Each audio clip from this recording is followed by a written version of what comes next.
serius, kita eskalasi ke istana Iya iya iya. dan demonya akan lebih banyak. Kalau kemarin tuh cuman sekitar 250 orang.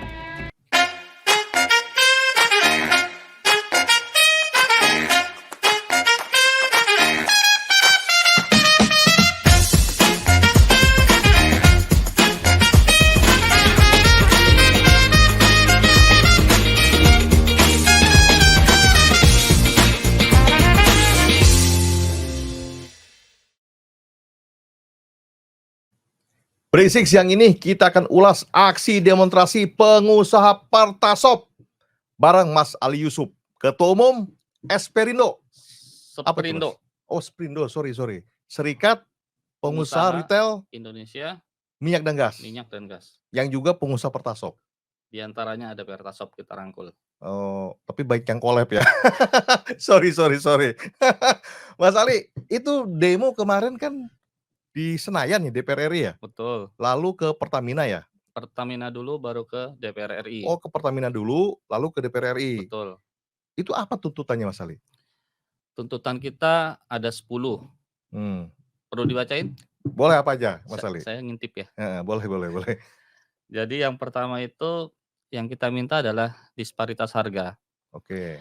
Karena ini adalah pangkal masalah Pertasop. Banyak yang collab. Banyak yang kolaps karena terbukti sebelumnya, sebelum April 2022 disparitas ada sekitar 1.500 itu, kita bisa hidup semua. Begitu kenaikan harga antara Pertamax dan Pertalite, ada selisih yang tidak begitu besar. Justru selisih yang besar, maka berguguranlah Pertasop itu. Iya. Yang kedua apa, Mas Ali? Yang kedua adalah penegakan hukum. Oh, itu BBM ilegal ya? Betul sekali. Nah, ini juga pangkal masalah. Karena gara-gara masalah tadi yang pertama, disparitas harga, muncullah oportunis yang menjual BBM ilegal. Yang menjual BBM Pertalite. BBM-nya nggak ilegal. Cara menjualnya ilegal karena dia beli dari SPBU, lalu dijual di keteng-keteng begitu ya? Betul. Harganya dinaikin, takaran takarannya dikurangin, kadang dicampur-campur. kualitasnya berantakan. Iya. Nah, ini adalah ilegal karena mereka nggak punya izin yang pertama. Yang kedua itu juga BBM bersubsidi. Artinya negara memberikan kompensasi. Iya, harusnya. Harusnya itu nggak boleh diperjualbelikan. Iya. Yang ketiga apa, Mas Ali?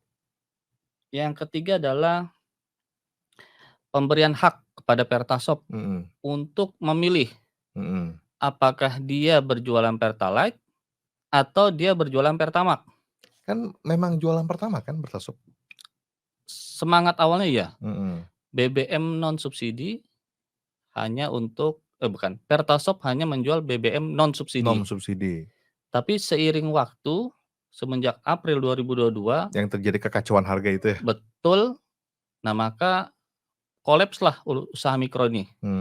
Sebanyak 71%, sekitar 4.600. 71%? Betul. Kolap. Kolap. Gagal 3 hal ini ya? Gara-gara disparitas dan BBM ilegal. Yang keempat apa, Mas Ali? Tadi baru 3 tuh. Siap. Yang keempat adalah revisi Peraturan Presiden Nomor 191 Tahun 2014. Itu tentang apa, Mas Ali? Ini tentang siapa yang berhak menggunakan atau membeli BBM bersubsidi. Oh, yang pakai My Pertamina itu ya? Ini panjang juga, ada yang pakai Pertamina, ada yang barcode dan sebagainya. Sampai akhirnya itu kan hanya fokus saat ini yang kita lihat di biosolar. Iya. Sementara Pertalite masih los-losan. Oh. Nah, ini maksudnya direvisi agar yang berhak menggunakan atau membeli BBM bersubsidi itu ditetapkan ya, lebih rinci mungkin ya? Betul. Jadi kalau BBM solar kan sudah ditetapkan nih, biosolar. Kalau Pertalite belum ya? Belum. Nah, kita minta supaya hanya kendaraan roda 2 yang pakai Pertalite. Bukan mobil. Kecuali misalkan angkot. Karena kan publik. Ya, atau mobil pickup buat ngangkut barang. Betul. Tapi kalau mobil penumpang jangan pakai Pertalite. Jangan dong, malu dong sama pedesaan yang pakai Pertamax. Iya. Iya kan? Yang kelima apa, Mas Ali? Yang kelima, dispensasi perizinan PBG SLF. Itu bermasalah dari dulu. Nah, ini tapi kita harus apresiasi lah terhadap Gerak Kemendagri. cepat. Nah, Kemendagri bikin SKB kan? SEB, Surat Edaran Bersama 3 kementerian, Kemendagri, Investasi, BKPM Investasi, dan PUPR. Dan juga Pertamina, walaupun di luar gimana Pertamina yang dorong supaya SEB ini terbit. Kita apresiasi.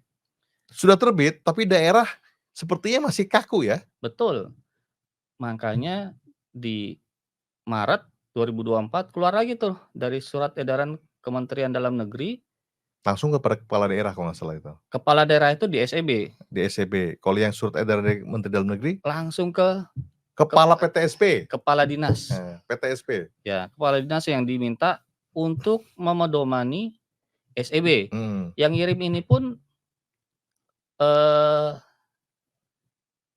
kalau yang tadi di awal kan 3 menteri. Kalau ini hanya 1 menteri. Karena dinas kan di bawahnya Kemendagri kan? Kemendagri. Dia kan di bawah bupati, Betul. wali kota, gubernur kan? Kepala daerah. Kepala daerah di bawah Kemendagri, di bawah koordinasi Kementerian Dalam Negeri lah. Ya. Dan memang banyak sekali yang bisa terbit tuh setelah itu, PBG dan SLF. Jadi ada akselerasi ya? Betul, percepatan. Yang keenam apa, Mas Ali? Sebentar. Banyak banget 10 tuntutannya nih. Kita mau tambahin sebenarnya nih. Apa yang keenam? Pemberian hak kepada Pertasop untuk menjadi pangkalan gas. Bukannya sudah itu? 3 kg. Bukannya sudah. Tapi ada tambahan di sini. Dengan kuota yang menguntungkan. Karena lucu gini.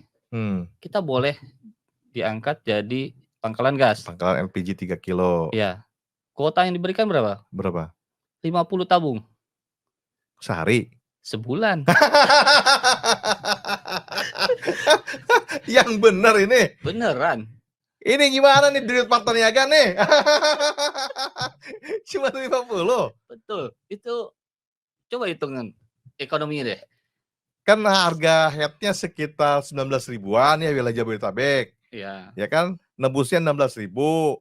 Berarti kan marginnya sekitar 3 ribu kali 50 tabung sebulan. Berapa coba? 3 ribu kali 150. Dikit amat ya? Iya. Bahkan gaji karyawan aja nggak cukup. Ya iyalah. Terus dia harus modal buat beli tabung. Cuma 150 ribu itu. Terus berapa tahun balik modalnya? Bentar, saya hitung. Kira-kira sekitar 3 abad setengah.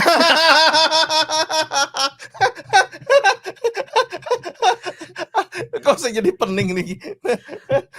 Yang ketujuh apa Mas Ali? Kan? Yang ketujuh apa? Yang ketujuh itu pengaturan jarak antara Junasi. Antara Pertasop ke Pertasop ataupun ke SPBU. Junasi. Jadi dulu kan Pertasop itu memang diciptakan, didesain untuk satu desa satu Pertasop. Betul. Sekarang satu desa berapa? 50 Pertasop atau gimana? Dan kejadian. Jadi sebenarnya kejadian ya? Bukan Pertasop ke Pertasop aja, tapi sesama penyalur Pertamina lah. Iya, SPBU. Betul. Pertasop sekarang berdiri. Tiba-tiba 1 tahun kemudian berdirilah SPBU. Udah gitu, kira-kira belum nyampe 1 kilo ada lagi Pertasop. Betul lah. Kira-kira mau jualan apa Pertasop kalau saingannya SPBU jualan Pertalite? Obral izinnya, berarti kan? Nah, dulu kan memang skenarionya ada program 418 ya. Betul. Satu desa satu Pertasop tuh Mas Ali. Yang setahu saya ya. Itu kan inisiasi awal kan? Inisiasi awal. Sekarang yang satu desa beberapa Pertasop dan beberapa SPBU. Nah, yang ke-8 apa Mas Ali?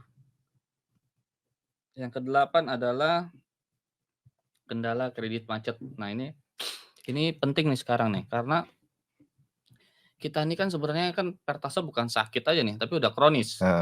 Kalau sakit nggak diobatin, tambah sakit, tambah sakit. Nah, setelah 2 tahun ini kronis nih. Jadi teman-teman yang lain itu mulai dapat surat cinta dari Dari bank. Bank Himbara ya? Ya, bukan cuman suruh cicilan bayar, Disita. disita. Saya dengar sampai ada yang cerai katanya. Ada yang cerai, ada yang sampai stroke, ada yang udah meninggal, hutang kan nggak bisa hilang, Nggak bisa dihapus. turun ke anaknya. Jadi anaknya mewarisi hutang dari orang tuanya gara-gara usaha Pertasop. Betul. Yang katanya menguntungkan. sorry. Agak kebawa suasana gua nih. Betul. Dan ini kita lihat bukan cuma 1, 2. Ada kok tadi 71% berarti ada 4.600. 4.600. Ini dihitung. Dulu kan ada ada promosi yang gencar dari Hmm. Pertamina bagi pengusaha UMKM yang ingin naik kelas, yang punya mimpi punya SPBU, Betul. belum punya modal besar, usaha Pertasop. Betul. Ya kan? Untuk kredit bila belum punya dana silahkan kredit ke bank, ada kemudahan ya kan? Betul. Beli mesinnya 300 juta ya, modularnya kalau nggak salah dulu. 250. 250 juta beli modularnya. Kredit ke bank. Ya. Ya kan? Ternyata harganya kacau. Betul. Ya nggak? Akhirnya jadi nunggak ke bank. Setelah nunggak macet, nembus juga udah nggak bisa. Yang dijaminin adalah rumah. Rumah, tanah. Betul. Bukan Pertasopnya. Betul. Harusnya dulu perjanjiannya Pertasopnya, modularnya. Dia tinggal disita aja modularnya tuh. Ya, kalau emang itu bisa ya tolong dibantu. Coba Pak Menteri BUMN. Bawain modular kan? Tapi jangan nagih utang. Iya, modularnya tarik. Iya. Tapi kalau di kilo laku nggak ya 300 juta? Ya. 10 juta udah bagus ya. Kalau ada yang mau beli dengan senang hati itu kita lego. Iya, tapi 10 juta udah bagus ya. Iya. Jomplang banget ya. Betul. Yang ke-9 apa Mas Ali? Ini kok tuntutannya ini ya, kekinian ini. Yang ke-9 adalah jadikan Pertasop sentra ekonomi pedesaan. Bukannya udah itu? Nah, dengan produk-produk subsidi. Oh. Jadi yang sebelumnya itu kan digaungkan NFR, non-fuel retail. Tapi yang dijual itu pupuk non subsidi, bulog non subsidi. Ya, harga pasar ya. Harga pasar, sementara Pertasop di pedesaan. Sementara kita tahu pedesaan itu masyarakatnya adalah 49% dari total masyarakat di Indonesia. Dan kelas menengah ke bawah kan? Betul, udah pasti karena apa? UMR-nya masih nggak kecil, ada. ya. Pekerjaan pastinya nggak ada. Orang harian lepas, buruh harian lepas, petani, terus nelayan, terus buruh lepas dan sebagainya lah. Jadi kebalik ya, Pertasop disuruh jualan barang non subsidi yang orangnya ke kota ekonomi menengah ke bawah. Betul. Di kota yang ke kota ekonominya lebih baik menengah ke atas disuruh jualan yang subsidi. Betul. Contoh yang gampang. Bukan salah satu, banyak modern market yang ribuan di pedesaan juga ada. Yang suka depan-depanan. Iya. Lah dia jualan beras subsidi. Iya. Ini Pertasop disuruh jualan non subsidi. Iya. Sekiranya kita datang ke Bulog baik-baik, kita sudah jadi RPK. Rumah pangan. Rumah pangan kita udah terdaftar, minta subsidi nggak dikasih. Hidup ini tidak adil Mas Ali. Betul. Yang ke-10 apa Mas Ali ini? Apa yang ke-10? Saya jadi gregetan ini. Ini kunci nih. Yang ke-10 adalah bantu kawal Project Management Office (PMO) terkait pelaksanaan tuntutan di atas. Oh, jadi dikawal. Ada 9 tuntutan tadi dikawal sehingga dapat terrealisasi begitu ya? Betul. Gimana? Setelah ketemu Pertamina apakah dikabulkan tuntutannya atau gimana? Ada yang direalisasikan nggak? Apa nunggu presiden baru? Nggak bisa. Kita udah bilang, kalau ini nggak serius, kita eskalasi ke istana. Iya. Dan demonya akan lebih banyak. Kalau kemarin tuh cuma sekitar 250 orang. 250 orang? Iya. Ini ke Pertamina? Ke Pertamina, ya. Yang keluar siapa yang menemuin? Kita diundang ke atas. Oh, perwakilan. Perwakilan, walaupun dari kita kan demo hari Rabu. Rabu, ya. Ini kita buka-bukaan aja. Buka-bukan aja? Siap. Di sini nggak ada subsidi BUMN, nggak ada. Demo hari Rabu. Senin udah ditelepon. Senin sebelumnya udah telepon. supaya audiensi aja, Nggak jangan usah demo. demo. Oke. Kita nggak mau. Kita kan bukan cuma sendiri nih, kita bertiga. Asosiasi Oh, Pertasop bersatu. yang aksi ini bukan satu asosiasi. Ada 3. Ada 3 asosiasi. Iya. Dari mana aja, Mas Ali? P2P JD. Paguyupan. Oh, Jawa Tengah. Ya, betul. Dan Jogja itu. Jateng dan DIY. DIY Jogja. Betul. Oke, satu lagi? Yang kedua adalah Sprinto Migas. Yang Mas Ali. Betul, nasional. Yang ketiga? HIPSI. Apa tuh HIPSI? Himpunan Pertasop seluruh Indonesia, nasional juga. Oh, 3 asosiasi nih yang aksi nih. Betul. Terus malah rencana kan demo tuh hari Rabu. 3 hari sebelumnya hari Senin ditelepon. Nggak usah demo deh. Kita ketemu aja. Nggak bilang nggak usah demo, kita ketemu dulu lah. Ketemu dulu. Ya. Nah, yang ngomong gitu siapa? Ya, Pertamina. Direksinya di bawah direksi itu siapa? Di bawah direksi. Atau para penjilat direksi nih. Jangan gitu. Siapa ini? Adalah, kita nggak usah sebut. Gregetan nih soalnya nih. Adalah, kita nggak mau. Ditolak. Kita tolak karena bukannya kita nggak mau ngomong baik-baik atau diskusi. Tapi kan langkah kita udah panjang nih. Kita udah RDPU. Udah. Dengan Dewan. DPR RI Komisi 7. Dulu tuh tahun 2000. Pas. Setahun. 10 Juli 2023. Ya, ada beritanya kok. Ya. Saya sempat nyariin juga beritanya tuh. Nah, iya, cariin terus. Dan dijanjikan ada FGD. Sampai sekarang nggak terwujud. Nggak ada. Nggak ada. Bukan tidak terwujud. Kalau terwujud masih ada kira-kira lah ya. Kalau ini udah? Nggak ada. Ya, itu. Yang kedua, kita udah ketemu Pertamina tuh berkali-kali. Dari mulai kita datang ke Geraha Pertamina untuk konsultasi. Koordinasi. Ketemu Ahok waktu itu ya? Sempat juga ya? Ketemu komisaris utama. Ketemu, tapi itu kan banyak dos. Sebelumnya ketemu Pak Ahok, kita juga ketemu Pak Ega di Jogja, kita diundang. Oh, dengan Direktur Pemasaran ya? Betul. Ega ya? Oke. Konsultasi koordinasi. Jadi udah panjang ya? Udah panjang, sampai terakhir ketemu Ahok. Di bulan Pak Ahok komut waktu itu di bulan Agustus 2023 juga ya? 2023. Setelah aksi yang di DPR kalau nggak salah. Betul. Ternyata sampai sekarang nggak ada realisasi nih. Faktanya adalah Pertasop bukannya makin sembuh, makin sakit. Tambah banyak. Banyak yang tumbang. Ada yang stres. Ada yang mati malah. Ada yang mati. Ada yang diceraiin. Astagfirullah. Astagfirullahaladzim. Kita tertawa ini bukan karena lucu, tapi sedih. Betul. Terus setelah itu gimana? Setelah demo kemarin? Akhirnya ketemu juga? Nah, Selasa ditelepon kita nggak mau. Kita pengennya demo dulu. Kalau mau ngobrol adalah pada hari H. Apakah kita saat demo atau setelah demo? Oke. Selasa malam ditelepon lagi minta tolong. Ketemulah sama seluruh direksi Pertamina Holding dan Subholding. Oke, berarti Patra sama Pertamina Induk. Dijanjikan jam 7 sampai jam 8. Jam 8 silakan demo. Oke. Selasa tuh. Selasa. Di teleponnya. Udah masuk Rabu karena itu jam 1 malam. Jam middle lah. Oh, jam 1 malam itu. Ya. Oke. Ya udah ketemu kita hari Rabu pagi itu jam 7 dengan direksi. Sebelum aksi. Okay. Tapi kan teman-teman udah datang, udah 4 bis. Udah nongkrong dan sebagainya kan tinggal. Iya. Saya ada videonya tuh, wartawan saya ke sana juga. Nah, terus udah gitu tolong disebarin lah itu. Saya ikut nyumbang juga kalau nggak salah.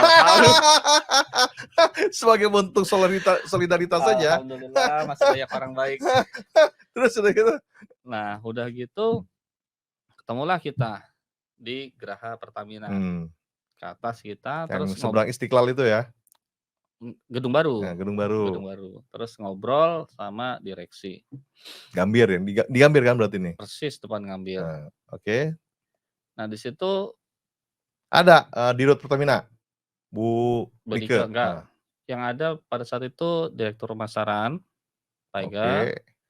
Terus Patra Niaga itu berarti. Corporate Sekretari Korsek Pak Tio Holding. Oke. Terus Corporate Sekretari Pak Ginting PPN. Dan Ginting dari Patra Niaga. Betul. Okay. Dan beberapa direksi lain yang saya lupa namanya.